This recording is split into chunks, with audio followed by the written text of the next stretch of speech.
Welcome back to What You Will Learn. My name is Adam Ashton. My name is Adam Jones. Today we are doing a book by Gary Vaynerchuk, Crushing It.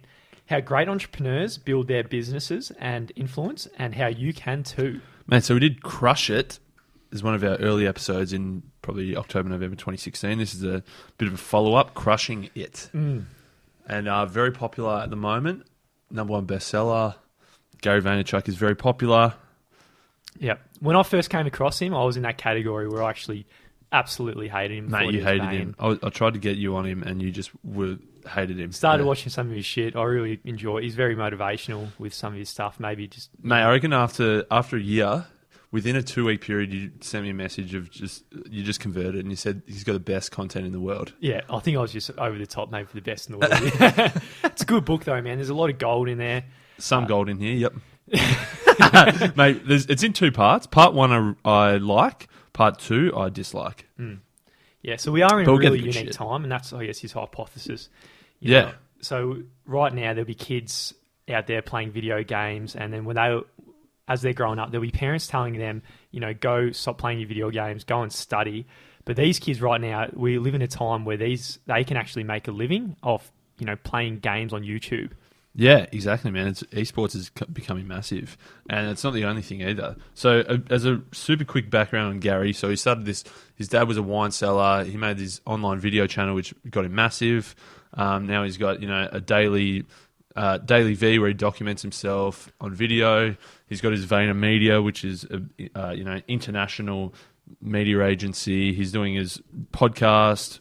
He's doing a whole bunch of shit, basically. But he says that I'm working more than ever, I'm having more of an impact than ever, but I'm happier than ever. And so that's it. That he's saying that crushing it, you're going to work bloody hard, but if you're doing the right thing, you're going to enjoy it. Yeah, and his whole vibe is all about finding whatever your passion is and then finding a way to monetize it using some of these new tools that are out today, or not really new anymore, like YouTube, Facebook, Twitter, Instagram, and becoming an influencer and getting paid that way.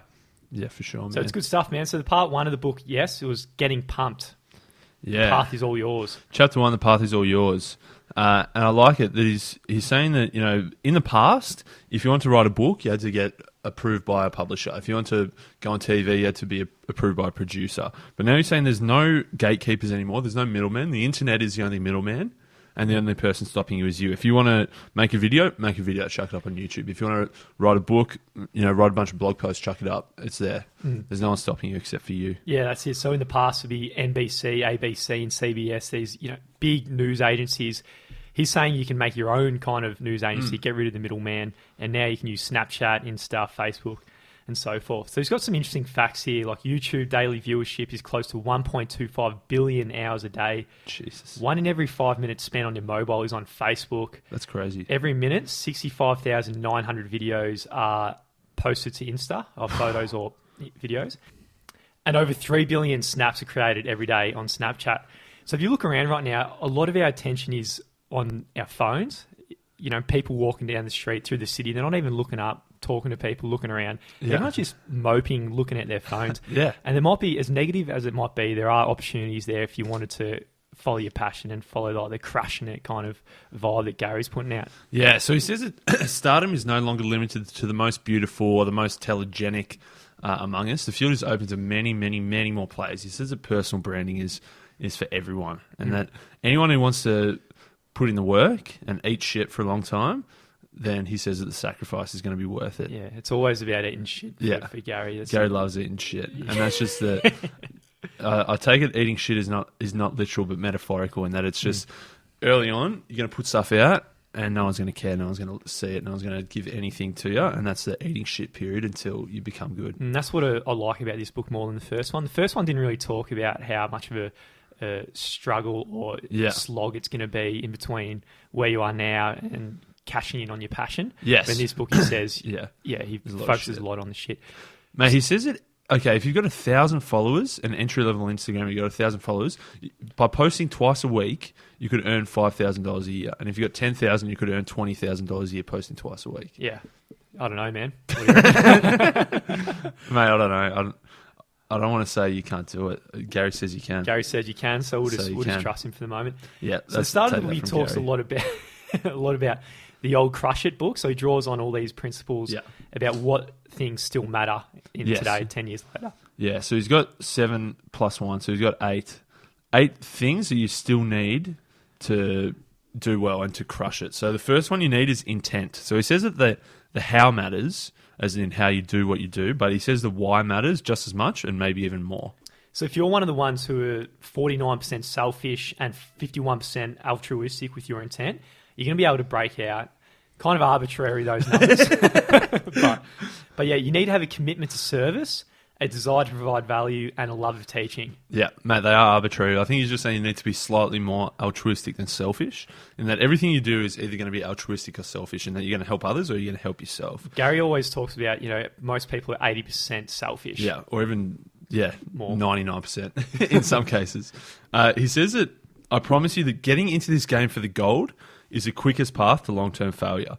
So if your intent is to just go out and make as much money as quickly as you can, it's not going to work out in the long term. Yeah. And probably not it might work in the short term, in the very, very short term, but probably not even then. Yeah, you'll be absolutely cooked early because it's very likely the first 6 months, as he says, you're going to eat shit. Yeah. And if your intent's just to help out and it isn't your primary motivation to make money, then you'll be able to slog through the dip. So to speak. Exactly, man. If your goal is to just simply make money from the first day, and when you get that first taste of shit, you're going to give up. So you need to be more altruistic than selfish. The second one is authenticity. Nice. And he says that the more authentic you are, the more willing people are going to be to forgive your inevitable mistakes and stumbles. So that if you put on this facade that you're perfect and you're the big dog, as soon as people get a taste that you're not, you're goners. Whereas if you're true and authentic, then people are going to take that on board and forgive you for when you fuck up. Yeah, let your mistakes out. Leave your shitty episodes up. Yeah, done. there's plenty of shitty episodes on this, what you will learn. But yeah, and when you disrespect your customer and you are the one social media post away from having your whole business tumble down. So Yes. if you think your customer is going to be a dumbass and you try and trick them with selling them shit they don't need or whatever, assume that they're smart and they're clever enough to see through your bullshit. Exactly. Number 3 is passion. And Gary says, I know many people working in jobs that make them heaps of money who aren't happy, but I don't know anyone who works around their passion every day who isn't loving life. It's good stuff. Yeah, so he says that, there's no point trying to be an entrepreneur without passion. He says that it can't just be another job. You can't just trade in your job for this business, which feels like another job. It has to be something more. Yeah. He says it has to be your calling. And again, which probably contradicts our book from last week. So good they can't ignore you. That's it. And again, it comes down to you're going to eat shit. Yeah, exactly. So passion is going to make it worth it when you're just like slogging away at that smelly stuff. Mate, to eat shit whilst you're doing your passion is much easier than to eat shit. While you hate it. Exactly. The next one is patience. Mate, so I just saw in my notes I've got eat shit for as long as you have to. Mate, it's in every single section, man. Did we just add that in? Or did No, Gary I'm put sure it in? that. Mate, I've got it in quotation marks. I'm sure he said that direct quote. But basically, he says that with patience, there's no reason to start acting special until you actually have something to show for it. And he says even when you do have something to show for it, don't act special either because people think you're a fucking wanker. Yeah. So basically, you need patience. You need to eat shit for as long as you can. And when you get to something good, don't act like a flog either. Put yourself last for the first X amount of years. Yeah. And then once you reach your business goals, after maybe 5-10 years, who knows, then you can start living it up and cashing out. Mate, so number 5 is speed, which is in direct contradiction to patience. But he says that patience is for long term and speed is for short term. So when something new comes up where people's attention might be going, you're going to be quick enough to be able to try new platforms and try new things and iterate and test stuff out. But also have that long-term vision of where you're going. Yeah. So have that long-term patience with that short-term speed of, you need to be constantly in do mode. You need to be doing stuff every single day and doing it, quickly. Mate, I think the eating shit will come in the next one as well. The next one is work. Yep. Definitely got to eat a lot of shit. Mate, he says that when you first start out, there's no time for leisure if you want to crush it. And this is the part I liked. He says that, if you work 9 to 5, you've only got one chance to crush it, and that's to work from, get home and chill for a bit, but then from 7 p.m. to 2 a.m.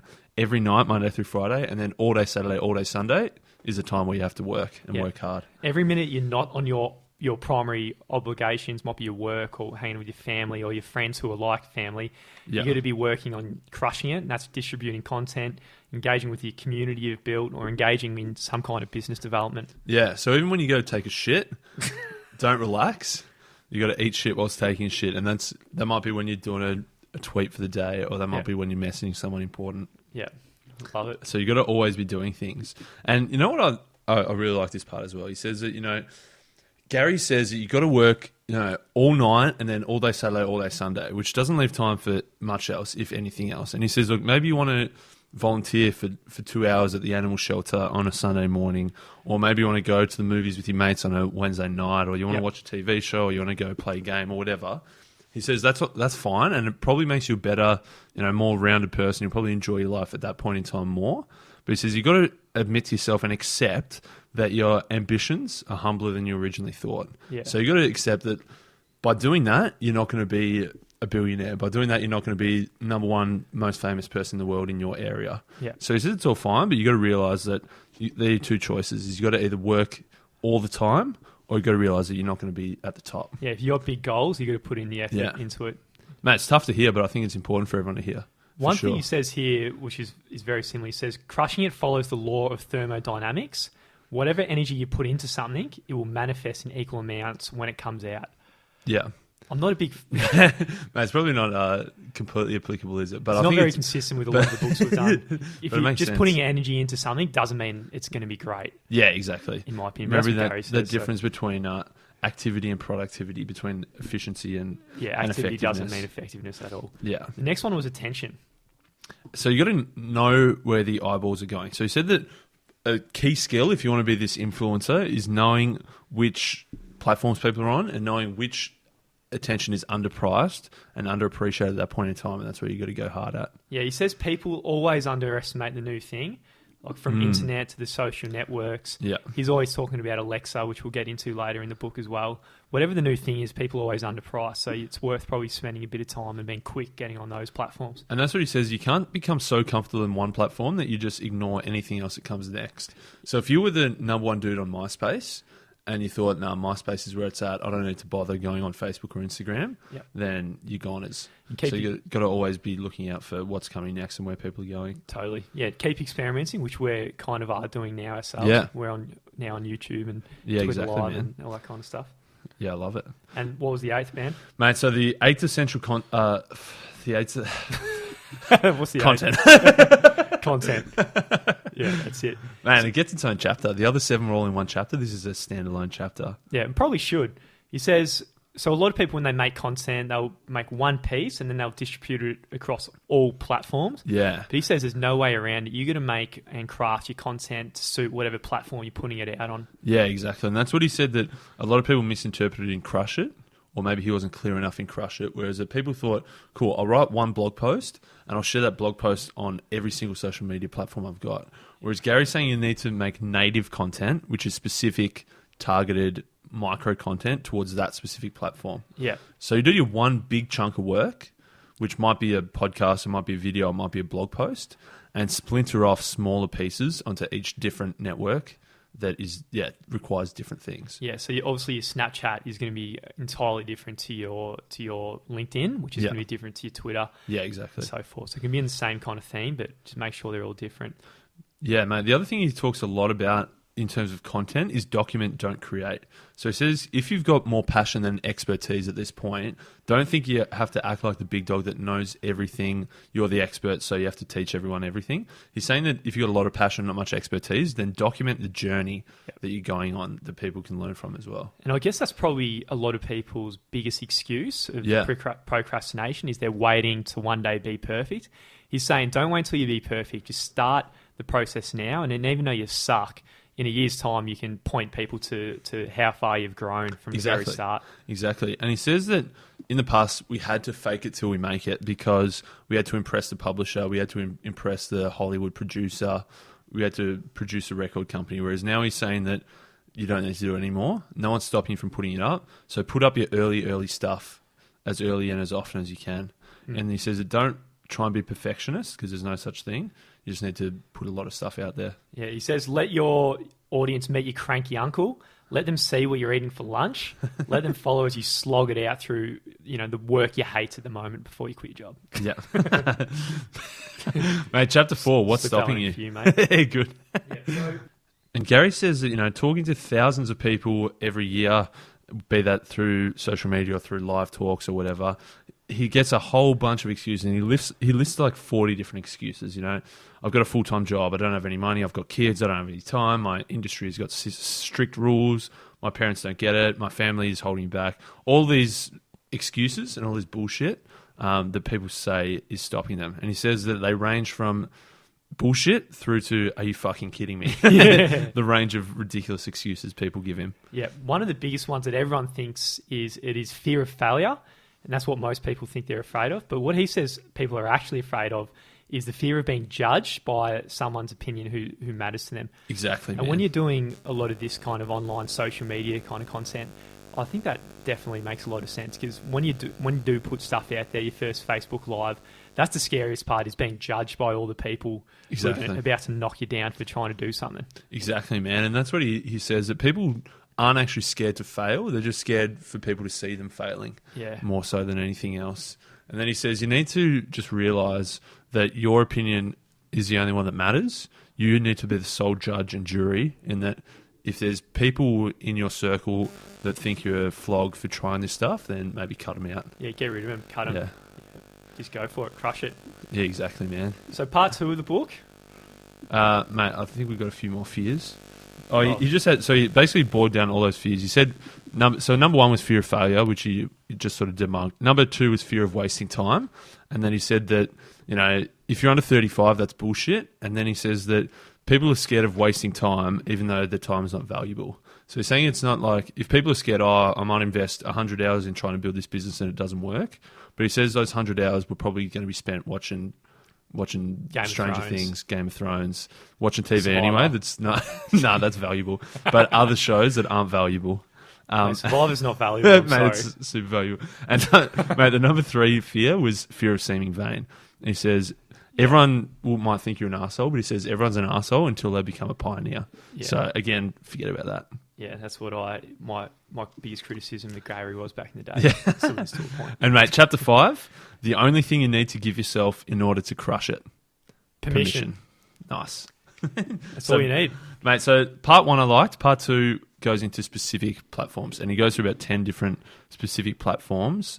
Yeah, and I personally really like this part. Yeah, mate. See, the reason I don't like it is he says this content changes every 6 months.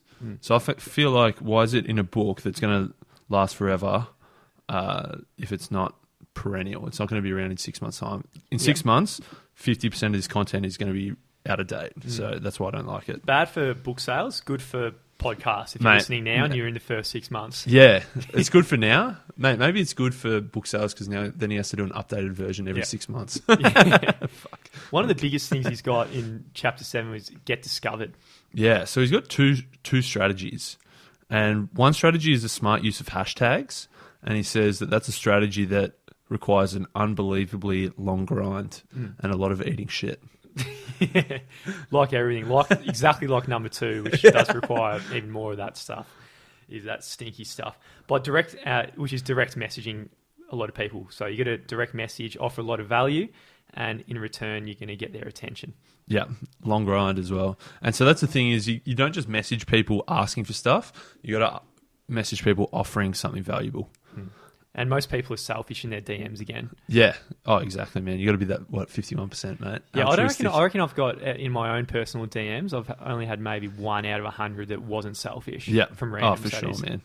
Yeah, for sure. And you definitely reply back when it's something not if it's selfish. something good, yeah. Mate, and so that's basically, he says, across all platforms, the things you need is hashtags and direct messaging in order to get discovered. And he says the first thing you need to do before anything else is to make a Facebook business page, which I was surprised to hear because I thought Facebook was dying. But he says that you need that just as the home base, He's essentially. absolutely huge on Facebook. I think he's mates with Mark Zuckerberg. Yeah, He mate, claims it. He idolises Zuck. I reckon if you asked idolises Zuck, he'd say, oh, fuck that. Quite possibly. Yeah. But basically he loves Zuck he thinks Zuck is literally the god of Yep. all things entrepreneurship and business.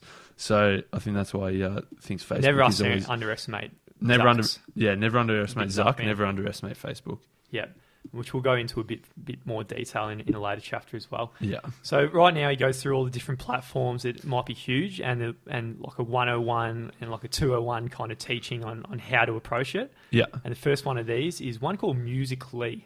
Yeah, I've never heard of it, man. Musical.ly.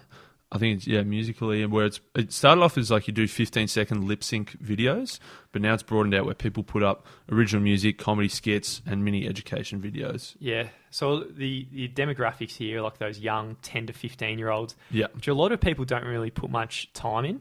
Yeah. But if you look at it from Gary's perspective, if you're playing the real long game, those 10 to 15-year-olds, they're going to grow up to be the next group of 18 to 25-year-old entrepreneurs. So it's worth putting a lot of energy into them right now. Exactly, man. The next one is Snapchat, and he says there's 173 million users every day who, on average, visit 18 times a day. So it's a hell of a lot, man. 18 times a day. Yeah. He says That's a there's lot. 10 billion video views every day, and 3 billion snaps are put up every day. Yeah. And one of the biggest reasons Snapchat is killing it at the moment is a lot of teens do not want to be hanging out where their parents hang out. Yeah. And they also want to lock their room from their parents. Yeah, exactly, man. Mate, they recently had an update, Snapchat, where they went too far towards a selfish, where it was better for advertisers, and they've received massive backlash. Oh, really? A How lot of recent people- was that? 2 or 3 weeks ago. And yeah, so obviously that's like January 2018, and people are massive backlash, and I think they actually reversed it, and they said we're going to go back to the old one. So Snapchat pretty much shot themselves in the foot there. Yeah. And where Snapchat's a little bit different to the others. So with Twitter, you're expected to be insightful and clever. With Facebook, you show off your families and your vacations and your hot girlfriend. On Instagram, you build relationships through images and short videos. But with Snapchat, you throw away all your throwaway content, all the little bullshit stuff. But it's not, you don't just put shit up. Basically, he says it's like behind the scenes stuff that isn't the high filtered stuff that, you know, you're putting this special frame around your Instagram to make sure it's perfect, whereas Snapchat is raw behind the scenes sort of stuff. And just quickly on one of the only tactics that I thought was of good value here was you got to grow your Snapchat account, you got to draw awareness from all of your other channels. Yeah, I agree, mate. But some of his examples for Snapchat was shit.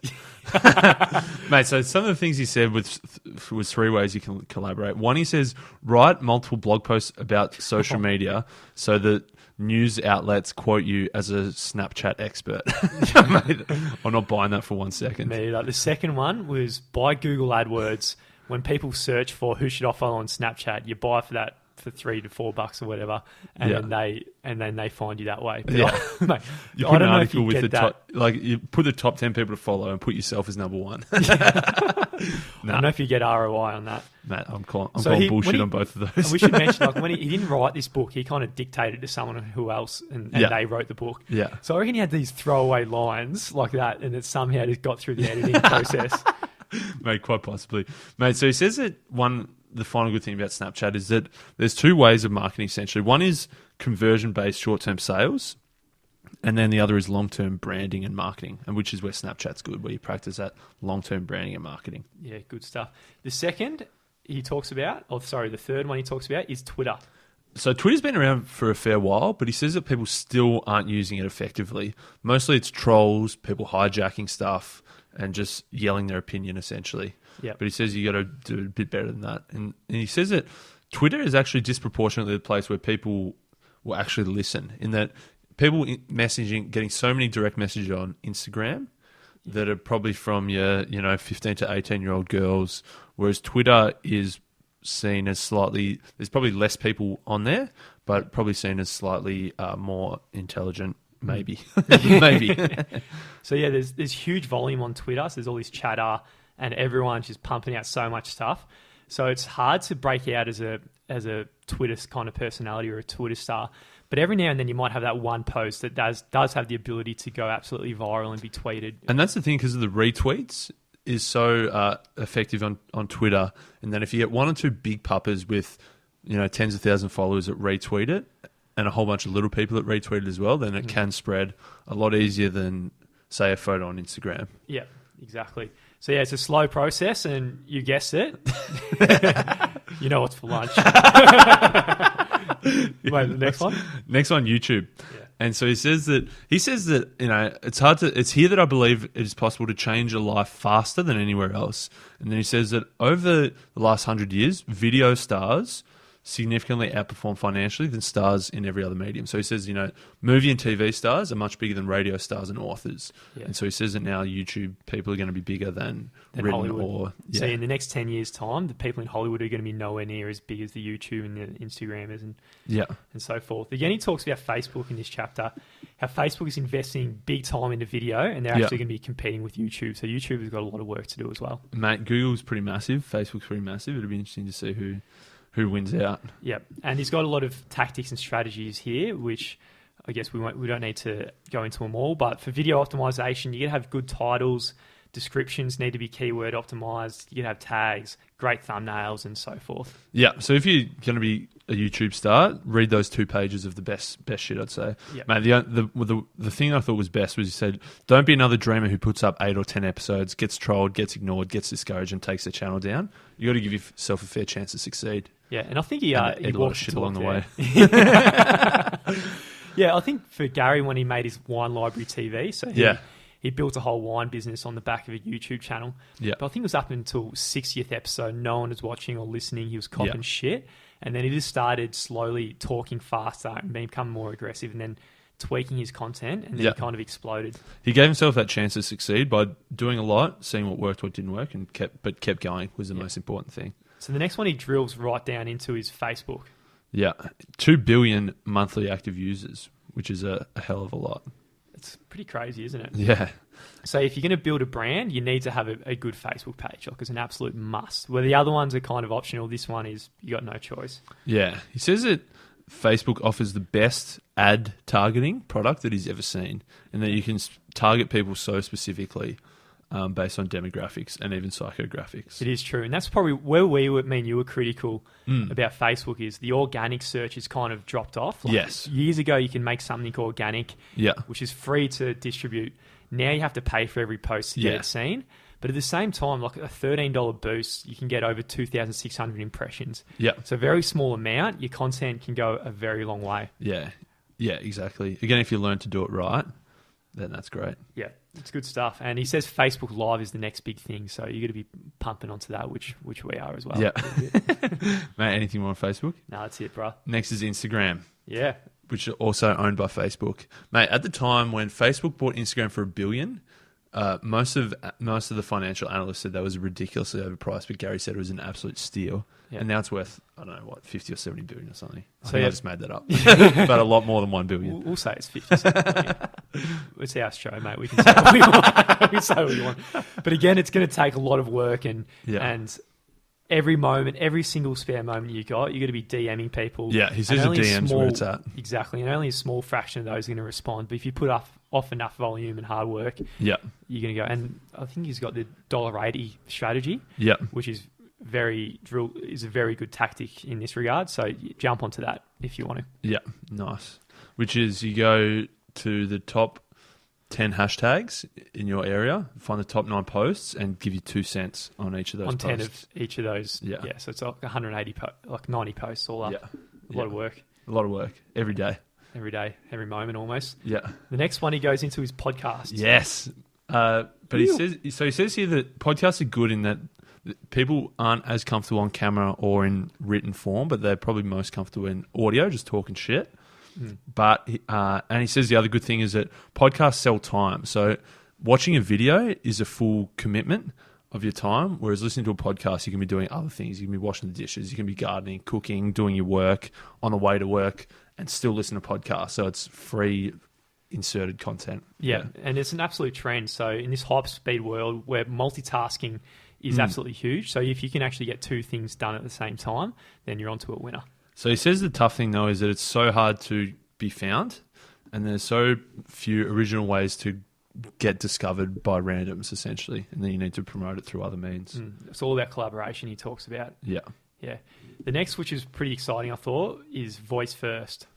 Yeah, and so he talks about Alexa skills, Alexa briefings, but he talks about, what's the stat? I think he said on Google in the last 12 months, 20% of searches have been by voice.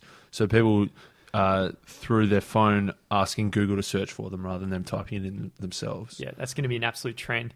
So if you say with Google maybe, I don't know, 15 years ago, you want it to be the first one when someone Googles in and Google's, say, whatever your business might be, you want to be the first up there. So right now there's a lot of land to be grabbed in whatever your business is, because when they do the voice search for what pizza's in the area or whatever, you want to be the first that comes up, and then you can crush it. Yeah, nice. So true, man. So Alexa Skills, which is Amazon's thing. So they've got skills and briefings. And so say, for example, say skills, he says, make sure you keep your content super brief, super short. Don't just copy paste your podcast onto Alexa Skills. Make it as high quality as possible. And he says you've got no room for error because it's so easy to delete one of your skills. You just tell Alexa, delete this guy. Yeah. So you got no room to be annoying, no room to be too long or low quality. So you got to be fucking top notch from the start. Yeah, it's good stuff. So 5 years from now, he says the moment will be gone. So you got to jump in now, and it goes back to that principle of being quick, and you got to play offense all the time, no matter what. So when these new things come out, always jump on it and experiment with it. And if you wind up playing defense, then you're going to get cooked pretty quick. Yeah, exactly, man. Mate, he says some things on the horizon. He's got his eye on AR, VR, AI, some other things called Marco Polo, after school, Anchor. So he's always looking for the next platforms. And he says that you got to remember, in conclusion here, you got to remember you're not trading your day job for an easier life, because there's nothing easy about becoming an entrepreneur or an influencer. What you're trading is for a different life. And he says that you can get more flexibility and more fun if you're crushing it. Yeah, so you got to go for it. Mate, I don't like the book. I'm not a fan. I liked crushing it. I like to crush it more than crushing it. Yeah. It's one of those, so a lot of our podcasts will say, go out and buy the book to learn more. Yeah. In a book like this, I'd say we extracted all the gold from it. Yeah. Man, I'd say you'd learn more from listening to his keynotes on his podcast than from reading this book. If you're going to read this book, read it in the first half of 2018 and drill down on your specific platform. If you're listening to this in the second half of 2018 or beyond, I think it's 80% out of date. Yeah. so forget about it. Yeah. And his content online is pretty cool. Yeah, he's really got, cool. I reckon he's got plenty of good shit. I like his shit for sure, man. They're really good to listen to. Much better than this book. Yeah. For me, much better than his first book, Crush It. You liked it more, yeah? Yeah. It's just because it's a lot more realistic about the hard work that's involved with a lot of these things. True. He kind of, I feel like Crush It, kind of just sold what you wanted to hear. That you just can just go out, quit your job, follow 8 easy steps, and then you'll just be living your passion. Yeah. And what I don't like about whole Gary's spiel is he kind of talks about how you can go out there, and if you're passionate about the Smurfs, you can make a podcast about it. You can get 100,000 downloads per month. You make for the podcast. You can make an Instagram account or whatever. And just because you're passionate about it, and if you try and crush it, you'll make money. Yeah. But in reality, there probably isn't a whole market out there who give a fuck about the Smurfs. Exactly, man. Mate, so it can be dangerous in that regard, man. Mate, and there will be no interview this week. Oh, yeah. So, Is that why you're dirty, man? Mate, I reckon I sent probably 40 emails plus Insta, plus Twitter, plus LinkedIn, just spamming Gary and his team just to try to get him on for a month. Got absolutely no response, which is fair enough. But then, mate, there was one post he put up on Twitter. He asked, who's enjoying crushing it? And I commented, like, mate, I'm halfway through, but I'm so far significantly underwhelmed. Yeah. And he replied to that one. That was the one and only thing he replied to. Yeah. So the moral of the story, if you want to get to Gary, just give him shit and he'll reply. But don't troll him. He'll block us. He's probably blocked me. He's probably blocked us already, man. Yeah, let's crush it. Hopefully our song doesn't degrade. A lot of our songs just degrade to puss. So hopefully it doesn't happen this song. Crushing it, Gary Vaynerchuk style. Crush. 3. Crush it. Yeah. There's 8 things that you need to still matter. Intent, authenticity, passion, patience, speed, work, attention, content.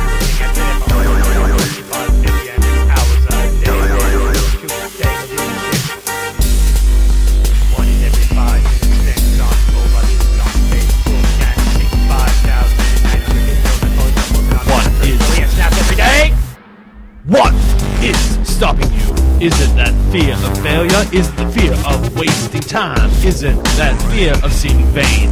Only need to give yourself one thing to crush it. That's permission.